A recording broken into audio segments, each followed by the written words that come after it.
बार की बात है, एक गांव था और लोग उसके आर पार जा सकते थे और दूसरी तरफ था भूतों का एक गांव, जहां तरह तरह के भूत साथ मिलकर रहते थे।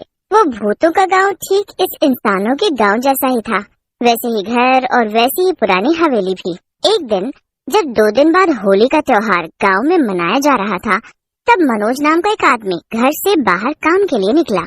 मनोज की बेटी प्रिया दौड़ते हुए बाहर आती है और उसे रोक लेती है। पापा पापा रुको, आज आप लौटते वक्त मेरे लिए एक पिचकारी और रंग लाएंगे ना, और गुजिया भी। हाँ हाँ बेटा जरूर, मैं तुम्हारे लिए ये सब ले आऊंगा, चिंता मत करो। अब तुम अंदर अपनी दादी के पास जाओ, वो अकेली है ना। मनोज की पत्नी मीरा की बहुत समय पहले ही मौत हो गई थी। उस समय प्रिया काफी छोटी थी। मनोज जल्दी से प्रिया को वापस घर के अंदर जाने को कहता है और कुछ सोचते सोचते काम के लिए निकल जाता है।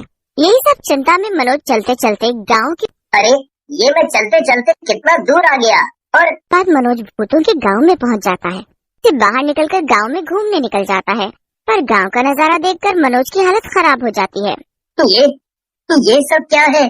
यहाँ तो मुझे कोई भी इंसान नहीं दिख रहा। सब कहाँ चले गए भला? कोई है? कोई है? चलो अपने घर को चलकर देखता हूँ, प्रिया जरूर होगी वहाँ। मनोज अपने घर की तरफ बढ़ता है, पर उसके होश उड़ जाते हैं जब वो घर के बाहर एक चुड़ैल को बैठे देखता है। उस चुड़ैल के चेहरे पर रंग लगा हुआ था, पर मनोज को घर के अंदर कोई भी नहीं दिखता।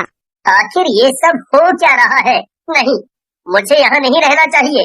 वापस हमें, शायद मैं अपनी दुनिया में पहुँच जाऊँ। जरूर ये भूतों की दुनिया है।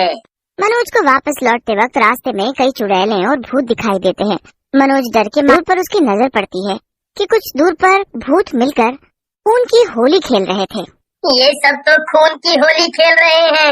अगर मुझे इन सब से बचना है तो मुझे भी इन सब में घुलना मिलना होगा।